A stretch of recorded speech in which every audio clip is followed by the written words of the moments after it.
Welcome to another episode of the Straight Up Chicago Investor Podcast. I'm Tom Shellcross, licensed agent with Second City Real Estate. With me, as always, is Mark Ainley, owner and founder of GC Realty. Mark, you got some decently big news to share. Yeah. Well, first off, I'm excited because the New Year's back, and spent a lot of time listening to podcasts over the break, but not recording any. And like, it made me sad. Like we kind of took a couple weeks off there. So I'm excited to be back with that. And one of the other things I did on December 31st, right before actually pricing went up, is that was my main motivation for doing it. But I joined GoBundance, and that was something that I've never heard of GoBundance up until we had David Green on, and I know you'll know the episode here last 85. Year. All right. And, but that's the first I heard of it. And then actually my partner, Cliff, he joined it for a year, and then he said this would be something that I'd really enjoy. So and it looks like we have a pretty good Chicago network here. I mean, Jonathan Clem and Brian K. I can never say his last name right. Maybe you can help me, but Kokendorfer, right? The Essex Realtor. Yeah. Episode 14 and 160. I know that, but those guys are all in GoBundance, and they have like a GoBundance Chicago networking group. So I'm really excited to jump into it on a local and a national level for this year. Well, good for you. That's exciting stuff. Yeah. So when you're doing all your planning there and your personals, make sure you include podcast goals. Don't leave me behind here. No, for sure. And you and me have some strategic planning for the year coming up. So that's something else that we're doing this year that's different from previous years. So we're actually going to meet in person and sit down we have booked 3 hours to kind of go over what we want to do with the show. So we talk about other people having their goals and their plans all the time, and you and me are going to get on some of the same pages too. Yeah. Exciting stuff. So what about our housing provider tip of the week? First one, this is the first recording of the new year. This will air, end of January, early February, but the first one being recorded. What is it for 2023? Yeah. So just over the break, we went through some crazy weather. We had some snow, and then we had some ice, and then we had some really deep plunging temperatures. I think in a 24-hour period, I think we had 138 work orders related to the cold. I mean, we have to go out for everything. We had to troubleshoot some stuff and talk people through it, but that's a crazy amount. And that is even with us in advance going out and kind of preparing tenants, letting them know, hey, this is going to happen. This is what I need from you. Or if this happens, this is what we need you to do. But my tip for today is to really be out ahead of that and plan as much as you can. You can't plan if your pipes are frozen, but you can do things, put things in place to help have your best chance of them not being frozen, whether it be talking to your tenants about minimum temperatures, talking, for us, a big conversation was, this is the holiday weekend and you're going to probably travel. So this is what I need you to focus on before you leave town for 3 days. Whether it be opening up the cabinets, whether it be making sure the hose in the yard finally got taken off the hose bib, which it should have been already at that point, but just double checking. And if this happens, make sure you call us right away. One of those things like, hey, if the water starts coming out slow, call us right away and we'll help you get it back. And there's certain things as a landlord, you want to make sure you're prepared to do too, because just because they call you and say something is slow drip doesn't mean you have to send out a plumber right away. And the plumber might even be busy because he's dealing with all these other problems, trying to unfreeze somebody's serious problem. So you're going to fall to the bottom of the priority list for them. So knowing how to troubleshoot some of these things also is going to be huge for you and be able to combat these things. Because sometimes, I would say we had a few dozen getting frozen pipes, I guess, getting to the point where they're frozen. They weren't 100% frozen through and through. So we were able to take tenants and actually walk them through getting back to, free flowing water. And over the next couple of days, keeping an eye on those to make sure that it didn't go back to that. So just be ready. Make sure your tenants are ready. Give them advice in advance. If you have a building that you've had issues in the past, make sure that you are maybe following up with those tenants actively, make sure that they're in town. So just be really proactive. And then, of course, on the backside, we always talk about this, you have to be super reactive when something does happen, whether it be just to troubleshoot them or make sure, another thing about being prepared is, we talk to all of our vendors and say, hey, listen, it's going to be a rough week here and we're going to the holidays. So we need to know who's in and who's out, who's going to be able to help us. And we have awesome vendors with some of that stuff. And then we had our in-house maintenance team that's on call, but we got all of our team that's on our side kind of in line to make sure that they're ready to go. So be ready, have a plan, be able to react, make sure you know what your resources are, make sure you know what you got to do to troubleshoot, and you'll have far less issues. So. All right. Nicely put. Today's guest, we have our friend back on. So one of the originals, he was episode 9 with us. We had him back on 122 as well when he talked through a couple deals. He's been on several Tuesday tips. And today we're going to be breaking down, front to end from time of acquisition to current state of a multifamily property he bought, just almost the oral history behind the scenes of the good, the bad, and everything on the table. He's the managing broker of Forte Properties, a local investor with over 150 doors. Without further ado, John Warren, welcome back, man. How are you? Doing great. Thank you guys for having me. I'm super excited to be here. So, John, last time you were on, I remember the internet wasn't working great, so you had to open a window to get it to work. You're in the basement of one of your buildings now, I believe. So, hopefully our Wi-Fi is good down there. In the back cave, but I've got dedicated Wi-Fi, so fingers crossed. Hold on. That episode made an impression on people, because I've heard that open your window to help your internet like a couple of times as people like sending me texts. But then last week, Shay's only been with us for a few months now. Something was happening with our office internet. He's like, hey man, maybe we should go open the windows. And I thought at first, I'm like, this is such a dumb idea. But ultimately he was being funny about this episode that happened years ago. Like, I don't know. So that episode made an impression on a lot of people. That's pretty awesome. We'll add it to our merch store t-shirt. Just open up the window. That's awesome. All right. So John, let's talk about this building here. When did you first start chasing this thing? Give us how did it come across your desk? Yeah, this would have been a little over a year and a half ago. So probably midway through 2021. One of the commercial brokers that I work with in this area texted me and said, hey, I think I'm going to have to pass on this listing because this older seller just doesn't work with an agent. Would you mind submitting an offer? Said you'd have to pay his commission, all that good stuff. And I said, sure, if the price is right, let's do it. And funny enough, up to that point, I had never done a deal with this particular broker. And so I said, all right, this is a great opportunity. Of course, I'll pay your commission. So we submitted an offer. We submitted it right away, like same day. So real quick, take a step back here. Where are we geography wise? Is this in Cicero? Is it near your other buildings? Yeah, this is in Cicero, very, very close to a couple of other buildings that we had just purchased. So I was, very excited about the deal because it was something I could drive by, that day. I thought, yeah, let's lock it down because the pricing was really good that he was talking about. So we decided to write an offer. And now this is sight unseen though, right? Like we haven't walked units. We don't have a rent roll. The original offer is. Yeah, good call. You know what? So backing up a little bit. So I knew from the front end that we would not really be able to see most of this building. There were a handful of vacant units that he told me he could probably get me into for the inspection. But he's like, you're going to have to write an offer sight unseen. So definitely not something for the faint of heart here, right? You have to kind of know what you're getting into from the front end to lock this deal up. And how did you know him though? I know you said you never did a deal with him, and you had to take that type of information and trust him that he's not like just trying to sell you crap or lead you down a pipeline that's going to lead you down a rabbit hole that's going to just take up your time. Like go back, because I think a big part of this podcast is educating people on the power of networking. And I'd love to hear kind of at a very deep level how you met this guy, your communication over however long a period of time it was, and kind of how you got to that phone call.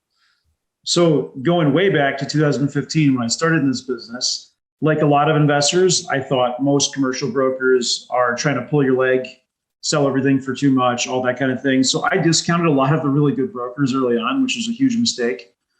And as I started to kind of figure out how the game is played in commercial versus, like a residential property, there is no big MLS where everybody can see it. And it's kind of, egalitarian. Everybody can see all the deals. Instead, commercial brokers will, they'll market the properties to people that they think are the strongest buyers first, so to speak, especially the really good deals, because the really good deals are also the hardest deals to close. So anyway, long story short, is this particular broker had showed me many deals when I was really green. And I passed on those deals like an idiot, and I should have bought probably all of them in, hindsight being 2020. And so I had talked with him for quite a while and said, hey, I even took pictures of one of them. It was this 38 unit courtyard building in Berwyn that I didn't buy. And I took a couple pictures, was like, oh man, this is the one that got away every time I drive by. So I've been talking to him for a long time. He's again, there's a handful of brokers that control all the, kind of mid-sized deals in these markets. As you know, Mark, I mean, you've been in the space for a long time. So I'd slowly kind of grown up and cut my teeth as a multifamily investor. And I think he as a broker is a similar age. So he kind of saw me go from, total amateur hour that has no idea what he's doing to trying to figure it out and understanding quite a bit about this area from owning buildings and knowing that there's a lot I don't know, but there's a lot that I do know. So that's crazy. That's 6 years. If you break that down, like to get to this deal, and that's just a relationship that was worked on, and sometimes those will yield rewards sooner than later. But I think no matter what, the guy respected you and you respected him, and you guys both saw opportunity in each other at some point. So I just want to make sure that's pointed out to everybody. You took it. So you started moving really faster, and the whole goal of this episode is to really be deep. All right. So yeah, move me slow, Mark. So you took a phone call from him. Yeah. Give me even down to like, you weren't even planning on getting that phone call that day. Like, how fast did you move? Like, did you start talking offer like that same day? Was it? It was a text message. So he text messaged me. I still remember it because it was like sort of an unfinished OM, like the brokers will send out when they have a deal. And it's like, hey, what's your interest level? And I mean, my interest level was very high. We were looking for a building, the partner and I was working with, and this was right in our kind of our sweet spot for what we were looking for in terms of area. The pricing, that he was talking about was really, really attractive. So I said, it's a no-brainer. So I was trying to move as quickly as possible, like get an offer out same day. I knew the attorney, who is a local attorney who's a mayor of another town nearby. So I actually drove with earnest money to the office the next day, hoping to lock this deal down, and was super bummed to find out that another buyer had put it under contract. So within like a couple of days, it came out there was another buyer that had it under contract. So then I kind of wrote the deal off, actually. Like, oh, darn, missed on that one. It is what it is, And kind of the next step, though, is that the deal ended up coming back. I don't remember the exact timing. It's probably about a month later. There's these point of sale inspections they do whenever a building sells. And that's where a lot of buyers will back out of contracts. And that's exactly what happened. So this building is how tough is Cicero on that? The point of sale inspections, are they brutal to be business? It's better to be a buyer than a seller. Like, tell us about Cicero and dealing with them. Just specific. I know we'll talk more about Cicero, but just specific about the point of sale process. I think the point of sale process is, I don't want to say it's bad. I guess as I've gotten into this more, I realize it's very thorough. And Cicero in particular really crushed this building, and rightfully so. It had a lot of problems with it. And so the report was just a mile long. Everything from pest infestations to needing certifications on all the systems, heating, electrical, roofing, needed like a full tuck pointing job. The porches were pretty much condemned to be torn down. Like the whole building needed to be renovated. And in fact, so real quick, John, did you, you sight unseen, because I mean, I've done this as well. Like, talk to us a little about just coming up with that rehab number, right? You kind of go in like, it's never perfect, but like, you're kind of expecting like, all right, I need porches. I'm going to assume the roof is shot. Like, was there just a catch-all like X hundreds of thousands of dollars to put in, like when you're modeling out your number, right? You had to put some sort of number on paper. Because you figured that out before you probably put that first offer in, before you even came back to you. You probably had a mindset already. How'd you do that quick analysis? What's really helpful is we had just done a 22-unit project here in Cicero with the same general contractor I was planning on using the year before. So the nice thing was I was kind of able to copy and paste some of the same numbers in terms of like the unit renovation numbers and things like that.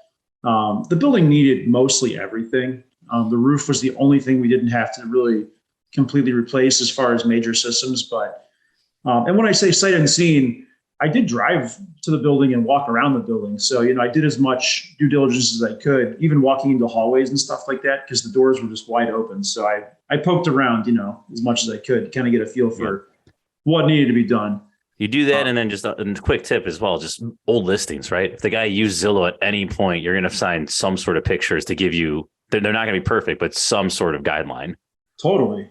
This owner had never heard of Zillow. I'm pretty sure this was an older owner. And yeah, I mean, this building, it really hadn't traded in a long time, and there wasn't a whole lot of information. But again, the nice thing was we own and manage a building about 3 blocks down with the exact same build style. So I knew the unit designs and things like that. So I had a lot of advantages going in that somebody from maybe a different market wouldn't have. But yeah, it's still tough to put together a renovation budget, Mark, like you referenced on the fly. I mean, just without even looking at a place. That's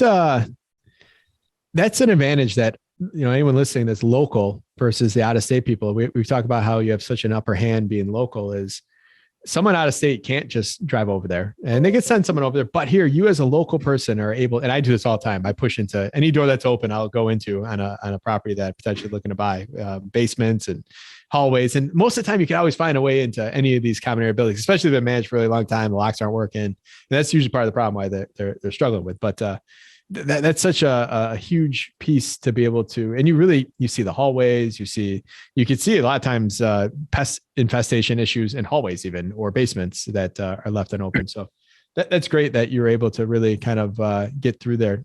With your list that came back from the city, did you resubmit your offer right away? Did you change it now that you knew some more facts from the city? Like, to talk to me like kind of the mindset when you saw that letter from the city and how in depth it was. So I guess there's two sides of that. The one is that I expected it to be pretty bad, because again, this building really deserved it. I think a lot of these cities get bad reps for being tough on building owners, but this building really needed some love. So I didn't change the offer necessarily right away based on that, but when I got the second opportunity, I had a second to pause and think. And our initial offer was about $30,000 more than we actually paid for the deal. And we were using a bridge money, hard money lender, whatever you'd like to call it. And speaking of your team, I called the main guy there, Jan. I said, "Hey, what do you think of this deal? What do you think I should do? I have an opportunity here." And at this point, this isn't being marketed, right? This is just coming back to me. He's like, "We have the ability to close quickly here. At that point, we've already looked at the property, because we did get a chance to go in after we got a second look, and they just wanted to see the property and come through and kind of verify that my business plan wasn't total garbage. That was done." So he's like, "You have the opportunity to really renegotiate here." So he said, "Hey, we'll close as is, where is, no more rent rolls, none of that stuff. We can close in a week, but we want a new price." So we actually went $40,000 down. And then they came up 10,000 and we settled.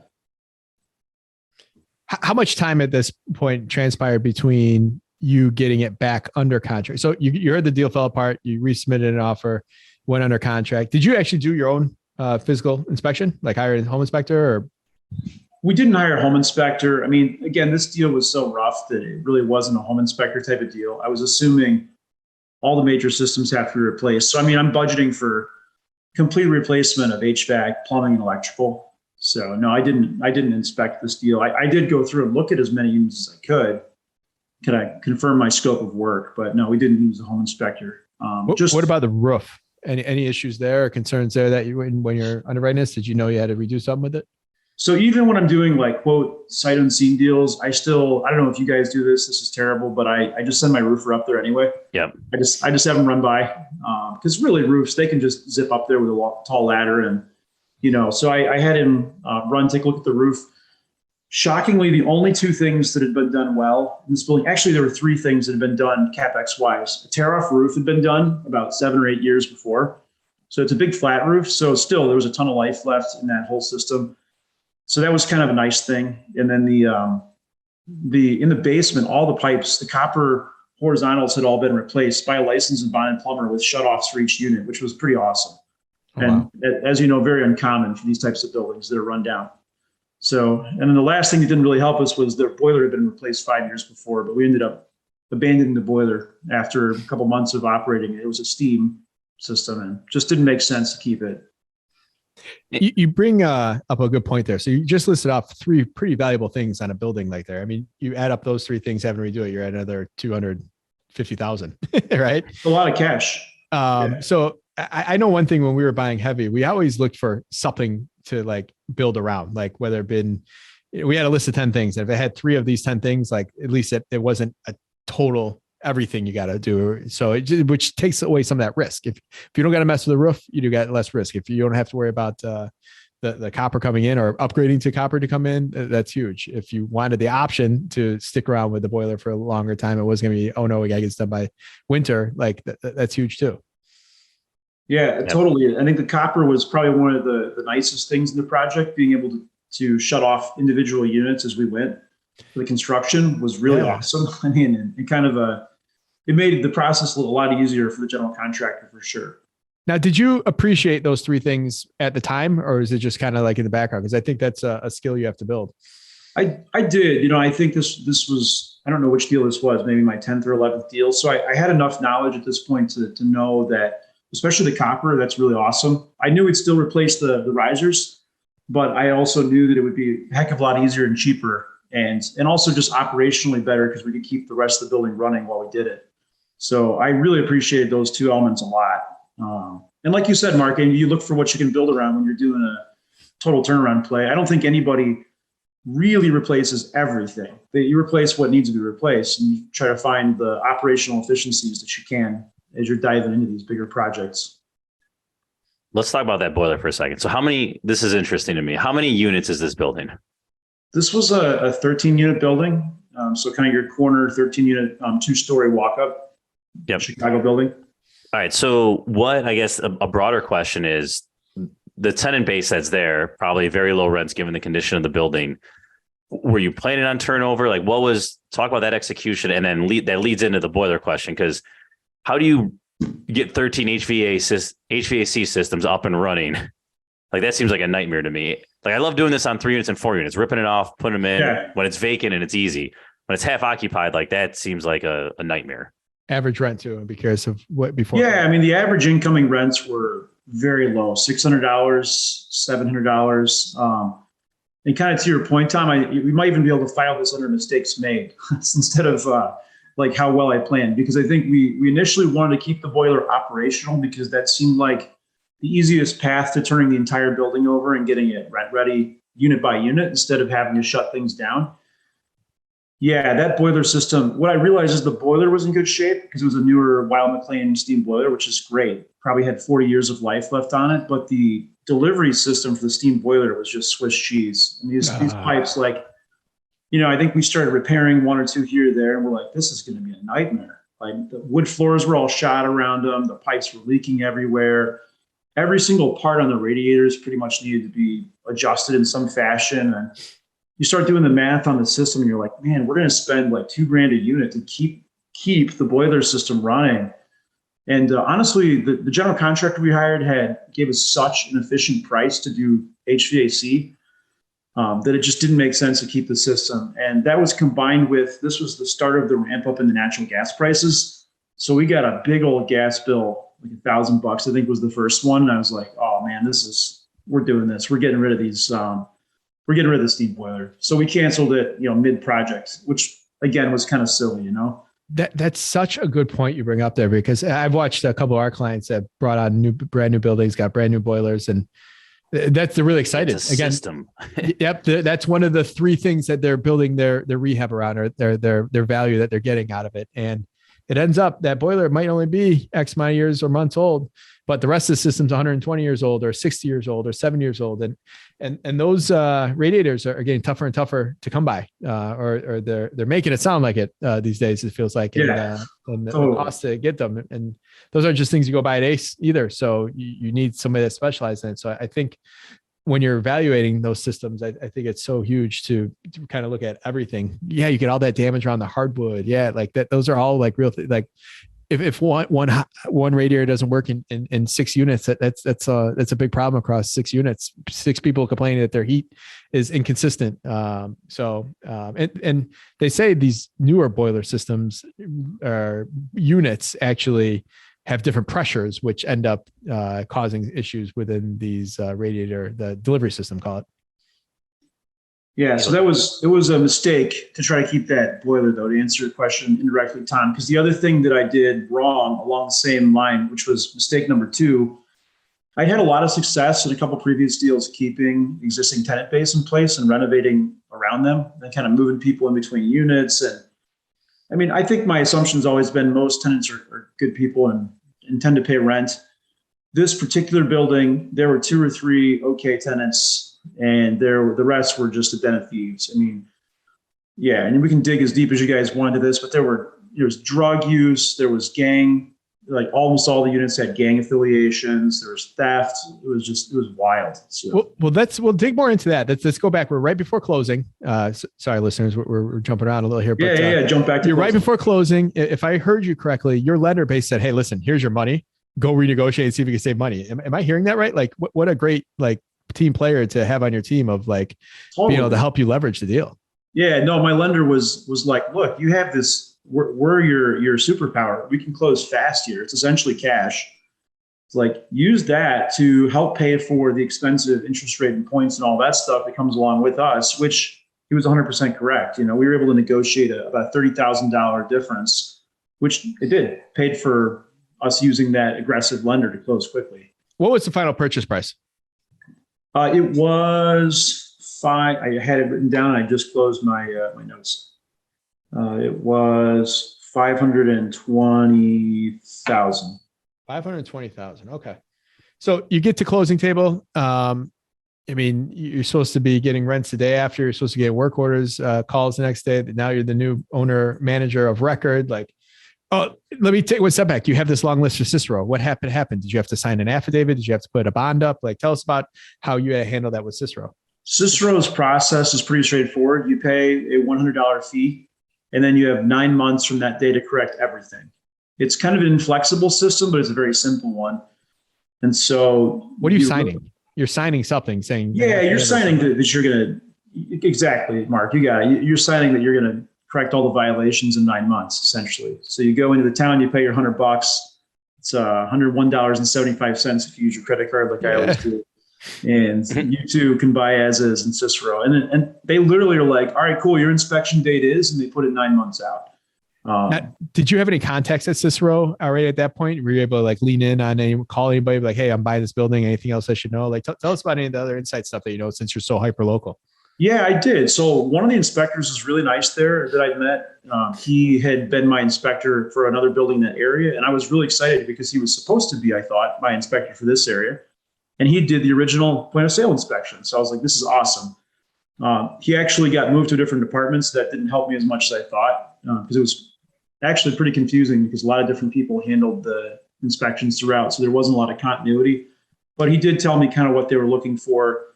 Again, they were looking for everything, and rightfully so. The whole thing needed to be, really remodeled. The building was really rough.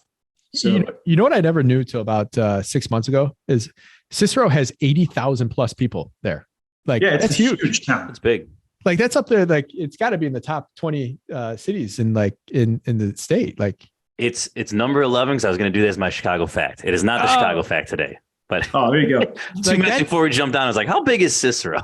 I don't think anyone ever recognized that. Like, Elgin, Schaumburg, like that's crazy. Like, so you say different areas are inspectors, like they have to have a pretty good sized government to be able to stay up on the rental side of things for that. They have a small army of inspectors, to be honest with you. They have a lot of people, and they have like these different zones. And so, yeah, you might buy one building in one area and completely different inspector from the other area because it's a different zone. Gotcha. All right. So and any other, we're getting to the closing table here. Any other surprises, right? And I guess one other thing I want to point out is you're buying this thing at 40 grand a door. What is like a typical, stabilized market price per door at this point in time?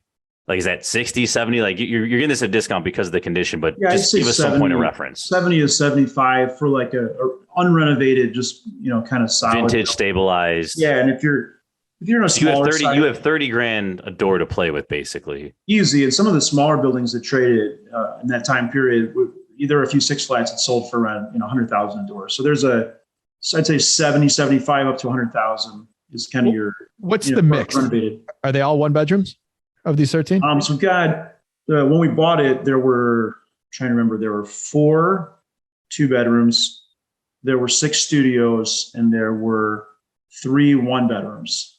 Was the mix when we bought it. How many were vacant? Yeah, I believe there were about 4 vacancies when we purchased it, 3 or 4. Okay.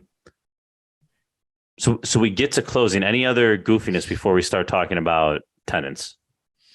I mean, the closing was really smooth, and actually the seller was really kind, met me at the building, showed me how the boiler worked, like really nice. It's always interesting to me, just kind of a pro tip maybe for people that buy multifamily, if you can build rapport with the seller, it can be valuable later on down the road. So it's kind of like a user manual for the existing building. Yeah. Now we obviously renovated the building, so that's no longer probably valuable now, but just really nice person, met me at the building, walked me through the boiler, talked about some of the renovations that they'd had to do, problems they'd had, stuff like that. So that did set us up well when we were trying to figure out like if some of the tenants were, needed to go, things like that a little later. I was able to reach back out and get some advice on a few people. I agree wholeheartedly. We actually had a building we bought in Portage Park a year ago, a 9-unit, and really great rapport. We're direct with the guy. We had to go through some hurdles to get the deal done. We get it done. We do everything we're going to say we do.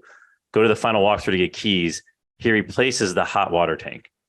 Wow. Like he didn't have to. He's like, hey, this thing was leaking. I didn't want any issues with it. You guys have been great. Here you go. And I was like, well, nice. Yeah, like, dude, like, push forward. Yeah, for you. That's awesome. So leading up to closing, before we go to the next segment, the rehab part, anything in hindsight you do different on this? Is there anything you thought you could have done better? Is there anything you should react faster on? Like, give us any of your reflection on that part. I feel like leading up to closing, I knew what I was doing and things went pretty well. I feel like most of my mistakes came post-closing, to be totally honest with you. So no, I think we were cruising pretty well up to closing. I was operating like a pro, but a lot of lessons learned came during the construction and initial management phase for sure. Here's a question for you. You're a real estate broker yourself. On a deal like this, do you end up working a commission into the deal for yourself? Absolutely not. I mean, we paid the commission for the broker because in this case, the seller wasn't willing to pay commission. So, to get an off-market deal or an opportunity at an off-market deal, I'd pay a broker all day for that. So, no, I have done that before on MLS deals, but I've never tried on commercial deals with, different brokers that are brokering it. People ask me that question all the time, and I always tell them that don't screw up an opportunity over a dumb conversation. I think that's the same reason. It's funny. A lot of people get their license so they can get those commissions, and I'm sure that was part of my thought process years and years and years ago. And it's happened for me twice because things were on the MLS where I was able to do that, but it's not a driving motivation now. In fact, I think the opposite. I have to go into conversation with other brokers saying, "Hey, it's okay. You're safe." I actually want to make sure that they feel safe first to work with me as a principal, not as a broker.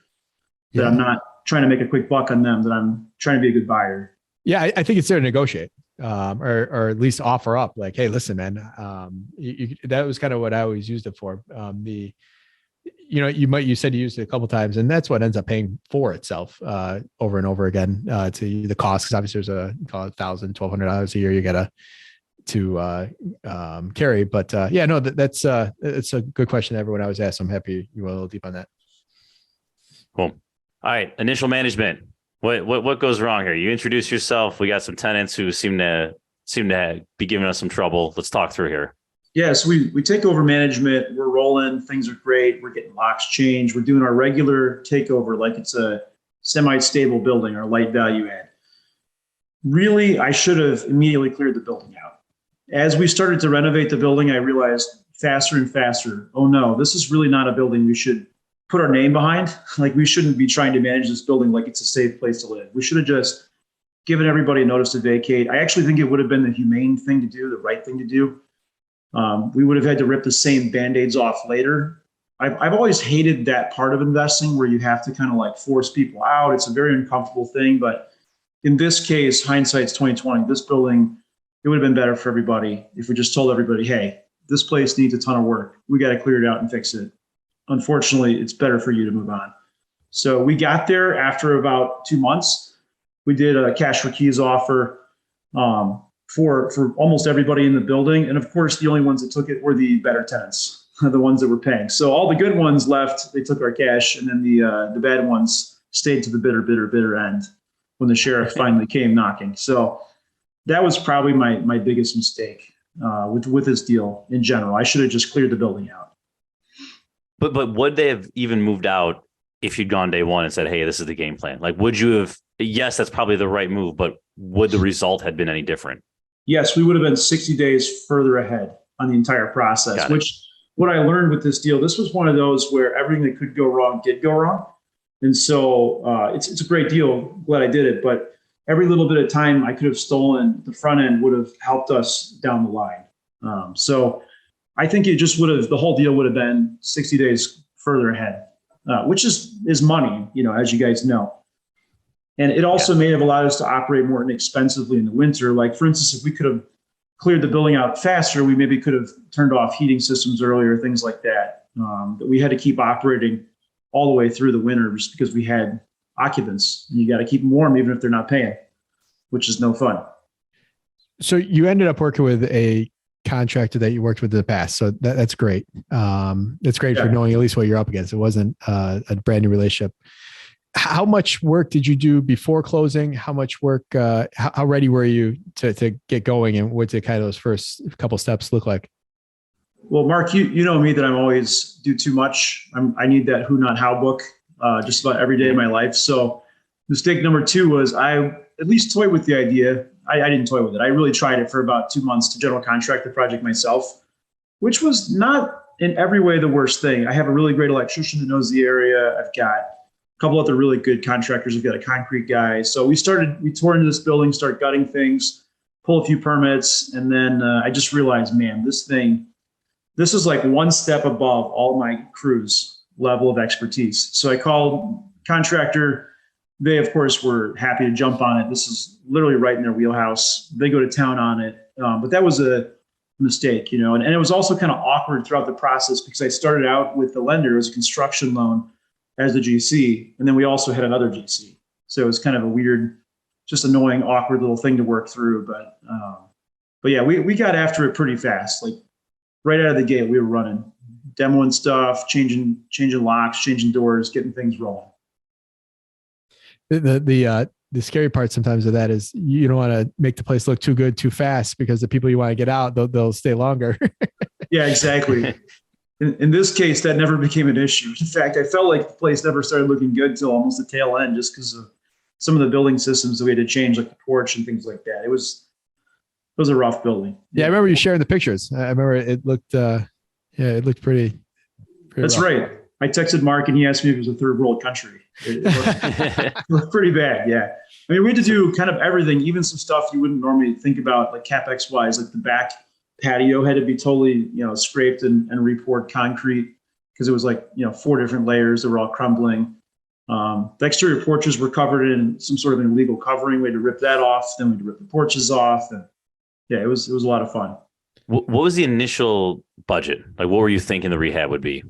Yeah, so I pulled up some of those numbers before so I could tell you, just so we could laugh at all my initial budget. So It's the only thing those spreadsheets are good for. Yeah, the spreadsheets are good for you to laugh at. My initial budget was like low 400s. I had a couple different scenarios. I was thinking we'd put in maybe 35 to, worst case 40 a unit. Once we actually dove into it. Real quick, John, when you say that, what's the actual going into per unit? Right, because like there's like a per unit, and then like you're taking like, all right, then I got the porches, and I got this, and like that ends up being $5,000 a unit or whatever. This was my all in, like looking at the entire building. So it still was a very good price for what we were doing. But okay, that was with us doing the plumbing, the electrical. We were trying to skip certain building systems, which came back to bite us. We thought we might be able to repair porches. I don't know why I thought that, but whatever. So there were certain things that I thought we could get away with. But I was thinking we'd spend roughly like 425, 450 all in. And when we brought the general contractor on, of course, there's an additional cost to that. So we sort of upped our budget at that point to just over 500,000, which would again put us at like 3940 a door, kind of a worst case scenario.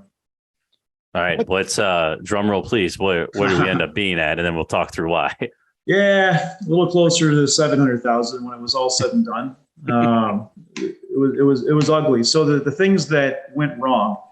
Well, the porch, I don't remember if you guys remember, but the lumber used to cost a small fortune because nobody could get it. So the porch ended up costing just a fortune. I think it was like $49,000 for the porches for 2 of them. So that was a budget buster. Does it hurt now that lumber has gone down in price after? That's what really hurts. I know. I feel like the porch could probably be 20% cheaper now or 25% cheaper now, but. Can I ask you a question about the porch? Yeah. I'd love to know the mindset as the investor. You looked you looked at the porch, you knew something had to be done to it eventually. You know, you weren't going to get like the lifespan was there, but then you thought I could get away with like, what was the mindset? And obviously it was going to come back to you at some point. When was like the thought of, if I could just get to this point, I'll do it blank?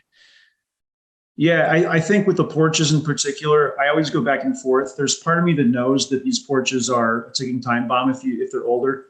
But not being in Chicago, it's not quite the same level of scrutiny or stress on these porches. So, you could go in, add the brackets that you need, change the boards you need, kind of repair them in certain circumstances, and you're fine. Whereas I think if you're in the city of Chicago, you're probably better off just putting a new porch on so you don't have a problem later on. But we looked at it early on when the covers were on there. I was thinking, oh, cool, these illegal covers have saved the wood. So we'll pull that off. We'll repair them. We'll paint them, and it'll all be better. And not really. We pulled the coverings off, and as I looked at them more and more, I'm like, man, these things are just shot. Like, they're not safe. What am I thinking? So yeah, we ended up having to completely scrape them. And the system or the company that Cicero uses for third-party review for their porches is a company called Safe Built, and they're very thorough. The architect that we use, which does City of Chicago porches all the time, took us like 5 months to get a porch permit. So it was took forever to get that porch done. So yeah, that porch was not a fun project. That's for sure.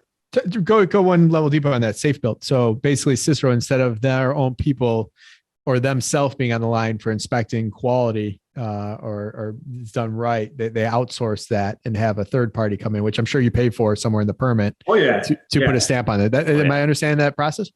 Yeah, exactly. So I think probably rightfully so. They have a lot of inspectors, but their inspectors are not structurally trained. So they bring in this company. This particular company has an architect, a structural engineer, and a building inspector that all review what you're planning to do. And so the thing that's frustrating is the architect will submit the drawings, and the first person that looks at it is the structural guy. He wants a structural engineer to look at it. So the architect that we were using in Chicago, I believe they're probably self-certified or something like that. I'm not sure, but they're able to print these things out all day long. Well, they had to send it to a buddy who's a structural engineer to help them through that part of it. Then there was back and forth, 3 or 4 reviews. Then it went to the architect.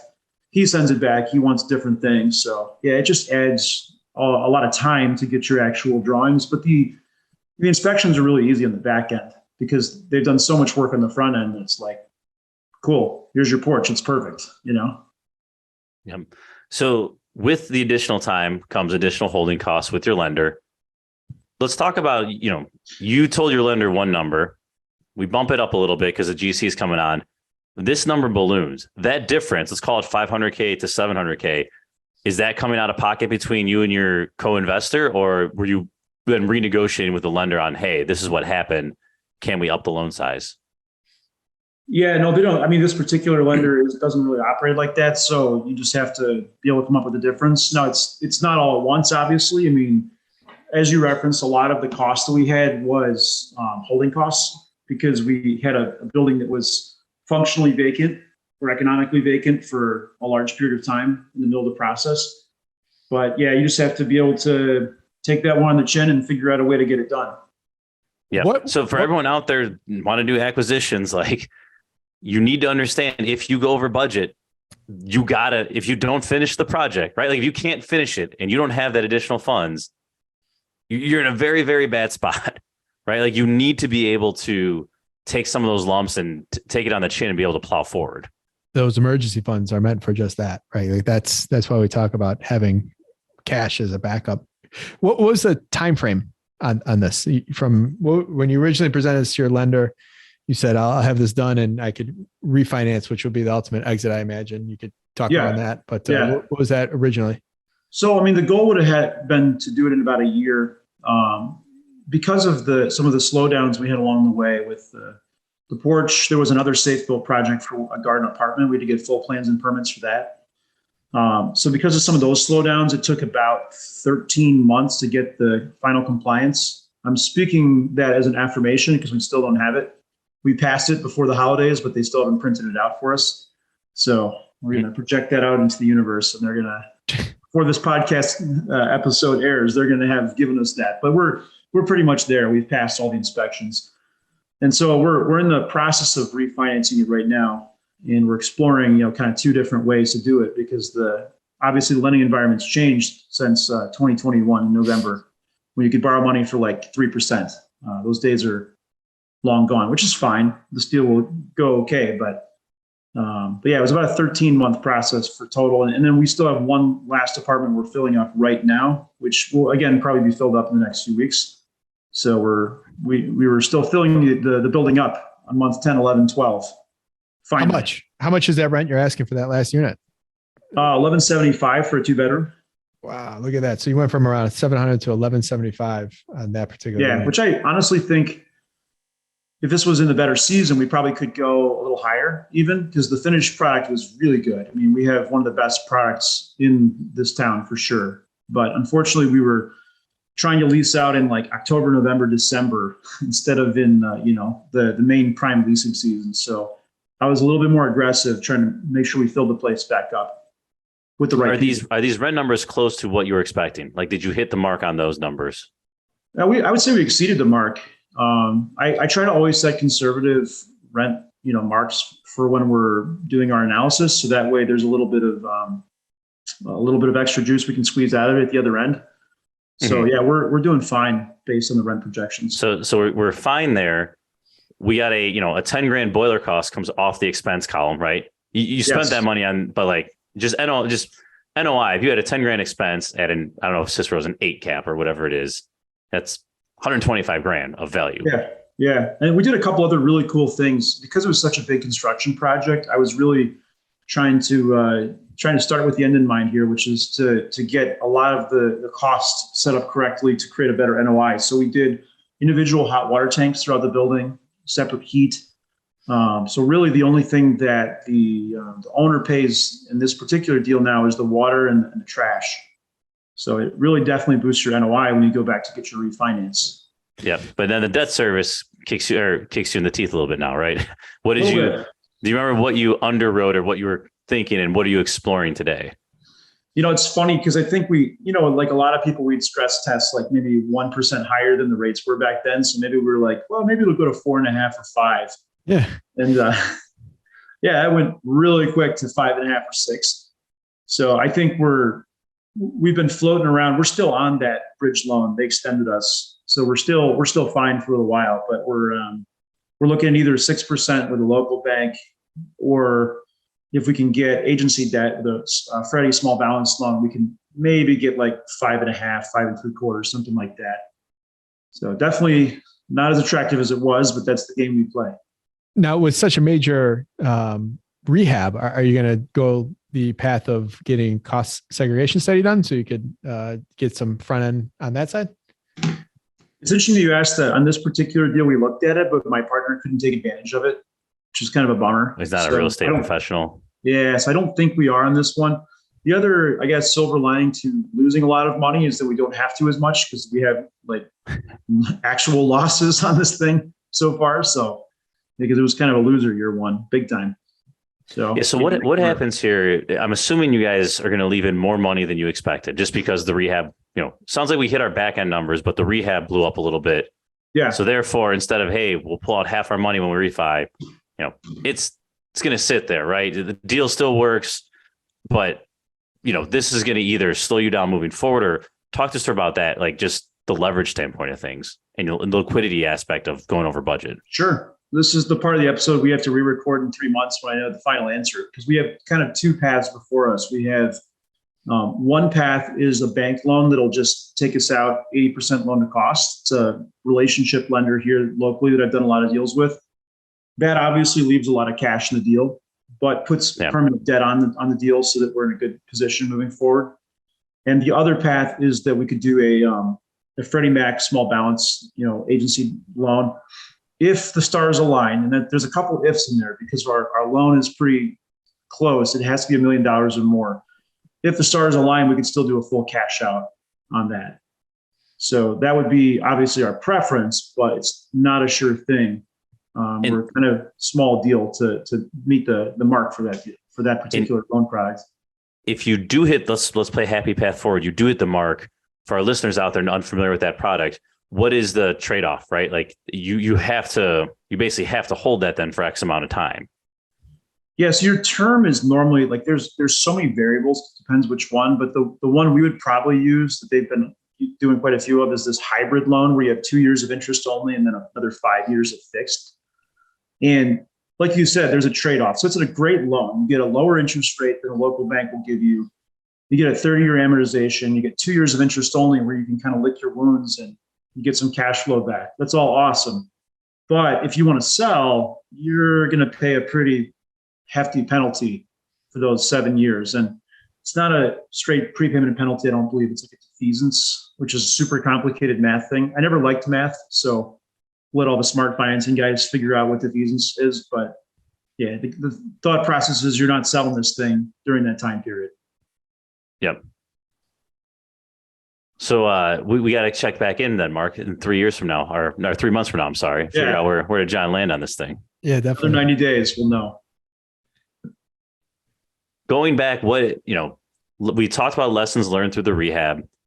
Anything else to talk about during the actual, call it lease up? Like, should you have shown units earlier? Did you try showing them too early? That's something I'm always guilty of, right? We're not finished. We try to get people in there and then no one likes it. Did you retain any tenants at all? Did any of them upgrade to a finished unit? I'm famous for retaining tenants. We retained 0 tenants from this particular project because, like I said, the good ones all bailed ship pretty early. And the bad ones, we couldn't get them out. It took forever. In fact, I think the eviction process was about a 7-month process in this particular project to get everybody out. So what was the highest cash for keys you offered?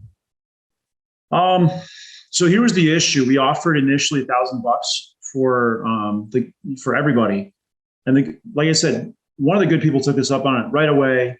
The issue was the people that we really needed to offer cash for keys with. It was hard to determine who the actual tenant was, A.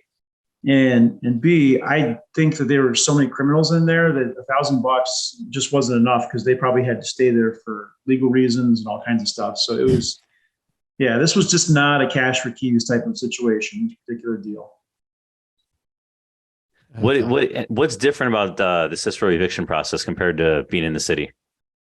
Quicker, same? I think it's pretty much the same thing. Mark could probably speak to that better than me, but Cook County is Cook County, and it's, we're in Maybrook Courthouse, which I guess there's maybe some very small functional differences for the attorneys, but as an investor, it's the same game. The sheriff is still 4 to 6 weeks behind, and the whole thing.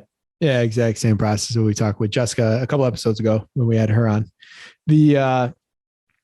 What was I going to say? One other thing I want to bring up before we wrap here is pest control. I know this building had a pretty crazy pest issue, and I see a lot of people that happens to when they get to the point of buying something or closing. What did you have to do here, and anything that you could share with us that you thought you do good or you could do better? This particular building, I learned from some previous deals, so I did have some good lessons I was able to apply. It had a really bad cockroach infestation, maybe the worst I've ever seen. That's saying a lot. When we gutted the units, we took the walls out even between the kitchens and bathrooms completely. And we did a pretty heavy gut. So we reframed those walls. While the walls were open in the kitchens and baths, I had my pest control guy spray, I think probably 3 or 4 times while they were open because it was a slow remodel process while the walls were open. So he was spraying inside the walls. When we closed him, we still had him come back kind of on a monthly basis, and we'd still see recurring roach issues, which was insane, even after all that. Like the contractors that were there would say when they'd eat their lunch, they'd see them coming out. It's like insane. But, as of today, it's one of the best buildings we have from a pest standpoint. I don't think we have any issues because we just pounded that building for a whole year. And we were really smart about spraying inside the walls while they were open, which is kind of, I guess, another pro tip for you. If you're going to go to that level of rehab, you might as well pay a guy to spray the walls while they're open. So you knew going into it, there was a pest control. Like, what do you budget for something like that for 13 units? Like, what was your budget to solve? You don't know about pests when you just know there's issues. Yeah. I mean, we signed a contract that was like, I think it was like $60 or $70 a month with a local company, and they spray the units for like $15 a unit or something like that. So it's not, I mean, Mark, you can probably speak to this, but with pest control, it's like, if you're removing all the tenants, you're going to be able to get to the pests. It's almost like, you're not going to have a problem in there that's, keeping the pests going. So we didn't have too bad of a problem with pests. I think I budgeted like $1,500 for it or something like that for the year, which I think we might have even beaten that and been a little cheaper potentially. I don't know. When you're hiring a professional, I think the thing you want to do is make sure you hire someone that prices around solving the problem versus, hey, I'll take 3 trips here and then if we'll figure out pricing if it goes from there. So as long as you kind of like you guys have this aligned goals of actually solving the problem, that's what you need to have. Anytime a contractor says, let me diagnose it, I'm all ears, right? Like that guy, instead of just like, I'm going to go do this, like, okay, I'm listening, buddy. What do you got? Yeah. Solutions oriented. No, I agree. Yeah. John, I want to go back real quick. You had some troubled tenants in there. You're doing this major rehab.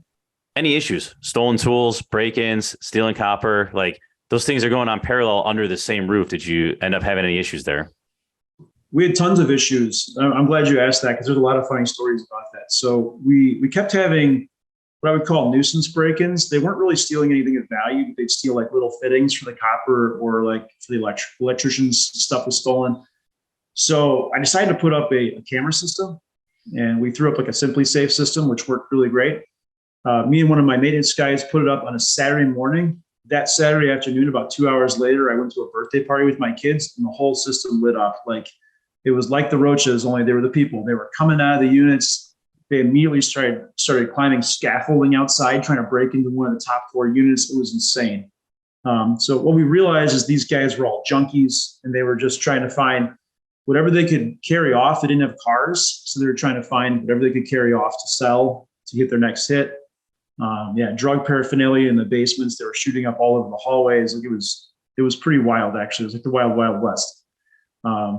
We also saw one random guy that kept sleeping in the hallway. Mark, speaking of the doors that didn't lock, and he would turn the light bulb every night so that he could sleep in the hallway and turn it back the next day. He was insane.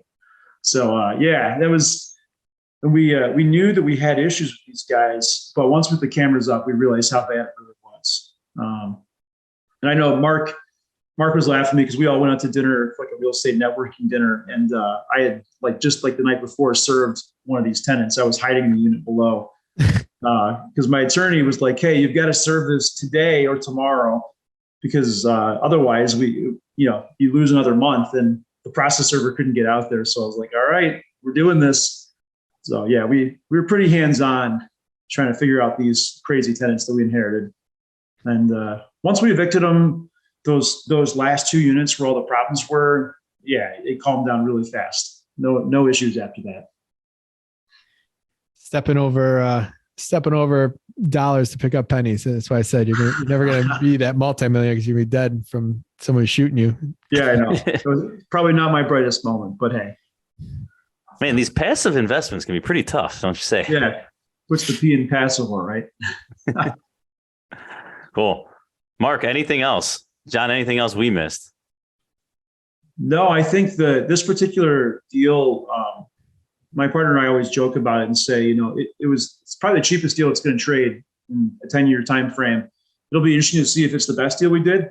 One thing I do know is I'm excited to operate this deal for a year after all the hard work to get the systems in place to have a modern building, because it's definitely going to be a pleasure to operate now that we've gone through and really fixed everything, vent pipes replaced and drains and all the things that fail in apartment buildings. So should be a real pleasure to operate. And I think that the tenant experience should be one of the best of any of the buildings we manage now. That's awesome. All right. You ready? We'll wrap. Let's do it. A little energy, Mark. I wasn't sure. I was waiting for you to jump in. That's your line. No, that's your 190 episodes in. No, we take turns. So got to ship him his caffeine pills, Tom. He ran out. Listen, you've been on many times, and we're not going to take you through the serious questions, but just looking to know a good book that you read in the last year. This is an interesting book that I'm rereading. That I feel like it's the first time I'm reading it. The 4-Hour Workweek. And it's so interesting rereading this book, all of the great little nuggets that I'm getting out of it that I missed the first time. So I know it's not a new book, but if you haven't read the 4-Hour Workweek, I'm getting a lot of value out of it. It's funny. One of the books I've been referring out the most is the 12-week work year or something like that. It's all about kind of focusing everything a quarter at a time. So, all right, Tom, let's go to the Chicago Fact, man. Real quick, I'm just going to piggyback. I'm reading rereading his Tools of Titans one. So Tim Ferriss wrote the 4-Hour Work Week. He has the Tools of Titan, which is just a summary of all his interviews, like best hits. Yeah. It's good to just pick up and at any point just read. So we're on the same wavelength there. We'll talk about it at our next dinner. Yeah. Tim Ferriss bros. All right. Chicago Fact. So little known fact about our guest today. He's actually a classically trained opera singer. And I believe Sharon on your team is also a classically trained pianist, if I remember that correctly. That's true. In Forte Properties, Forte, the Italian word for loud, usually seen in music. So tying that in today, and Mark, I know how much you love the opera. So the Civic Opera House on Wacker, just east of the river, if you can picture it. It's a city block long, about 8 stories high. It's actually the second largest opera theater in North America, with roughly how many seats? And your options are 785, 1,950, 3,500, 6,200.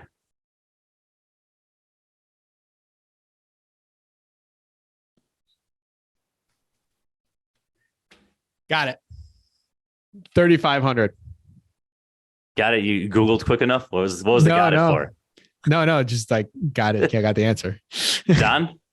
I'm going with 3,500 as well. There's no All way right. it's 6,000 or whatever. That'd be 3,500. Nice job, gents. Bam. woohoo. Total Nice wild job, guess. Mark.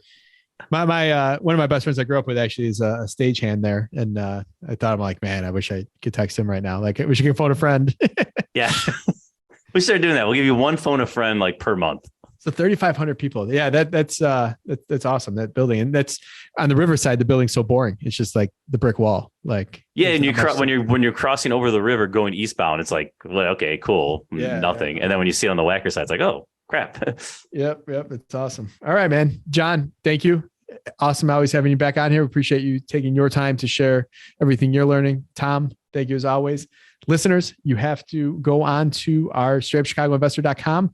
We are going to be adding, I think we added 3 new networking events on there as well too. So it's January 2023, and you got to make sure that you're planning your networking calendar right now. So John, thank you again. Tom, thank you as always. Listeners, we'll see you next week. Thanks all.